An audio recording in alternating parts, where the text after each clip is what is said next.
Our next guest is someone you'll recognize if you've watched News on 6 over the years. Former anchor and investigative reporter Jen Loren has been doing incredible, award-winning work for years on Cherokee Nation's OsiyoTV. She's now part of a national leadership group that's meeting next week in Chicago, and so much more. Jen, welcome back. Osio, thanks for having me. It's always great to see you back here in the studio. It's fun to be back here. Yeah, we love having you, and it's hard for you to make your way from there to here because everybody wants to talk and chat. Everybody just loves you here. Okay, so you are part of the first group selected of the 100 selected Obama Leaders USA program. Yes. How did that come about? How are you feeling about this? I'm thrilled to be a part of it, and we've been meeting for several months now, every week, virtually, and it's just been, something that I never imagined that I would be able to take part of and learn from all of these, very talented people that are really working on making the world a better place. That's, every day I wake up wanting to make the world a better place, and so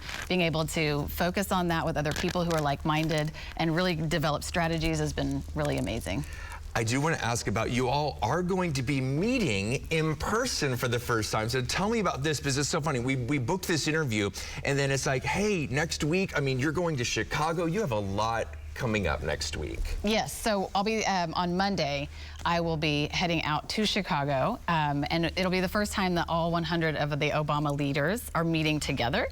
And so it'll be a week-long, we'll just be diving in, all kinds of activities and people to learn from, and then it ends with the Democracy Forum, which President Obama will be bringing in a whole bunch of, really important people and leaders to speak and take part in this Democracy Forum. So a couple questions, and we're seeing some of the other leaders here that are in your group. A couple questions. Will you get to meet the former president? Yes, I will get to meet President Obama, yes. Fingers crossed Michelle's going to be there too, but I don't know about that. Okay, yeah. And then you get to speak. Tell me about how this came about. So there are 100 of you, and you have been, I guess, designated to speak for the group. Congrats. Thank how did you. that come about? Thank you. I don't know. You're on TV. You're pretty good at that. I think that probably had something to do with it. They asked if I would speak on behalf of the Obama Leaders USA to convey, what part of the world, what I'm trying to do as far as the work that I'm doing, and then how the Obama Leaders USA is helping with that mission. And so to convey that to the audience and to the other leaders in the room. So it's an honor. There's a lot of pressure too, because there's going to be a lot of VIPs in the room. But right. How are you excited. feeling right now? It'll be great. I'm excited to be able to share, what we're doing with Cherokee Film with the world and with these incredible leaders, and how the Obama Leaders USA program is really helping with that. Let's talk about Cherokee Film. Let's talk about OsiyoTV. You've been doing it. It's 8 seasons of OsiyoTV right now.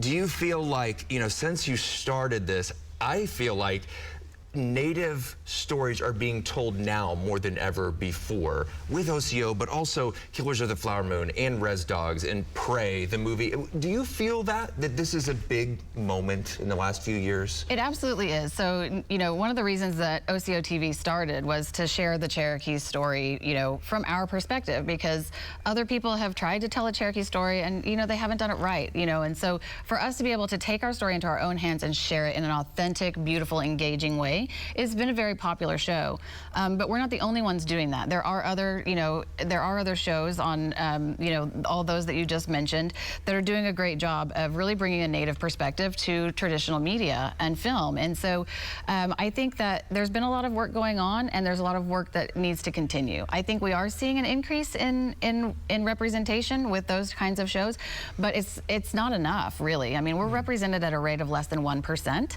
I'm sure that's going up a little bit, but we got a long ways to go. And so that's one of the reasons that, Cherokee Film exists. And we have a lot of initiatives to help make sure that we get more representation out there, which means more people in front of the camera, more people behind the camera, more people in the boardrooms, more people just across the industry. When you increase the representation of Natives in every level, it's going to increase the output and make it more authentic. So we have all kinds of initiatives going for that. It's really exciting.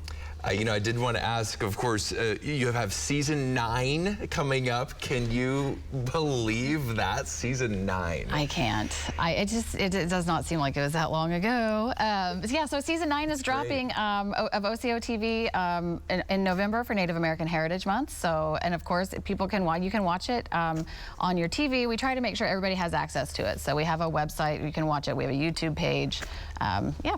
And any other big projects you'd like to talk about? Sure. Here? I mean, yes. So we have a lot of stuff going on. Right. So we're under construction on our second sound stage with Cherokee Film in Owasso, and then we have some documentaries that we're working on as well, some feature documentaries that we're currently in production on. So, and then there's a lot of other things that I can't quite talk about, right. but we're always welcoming new movies to the Cherokee Nation as well. So we have one that is getting ready to start filming in Cherokee Nation. That's really exciting too. Awesome. Jen Loren, it's always great having you back, and we hope to have you back again to talk about the forum coming up next week. Thank you.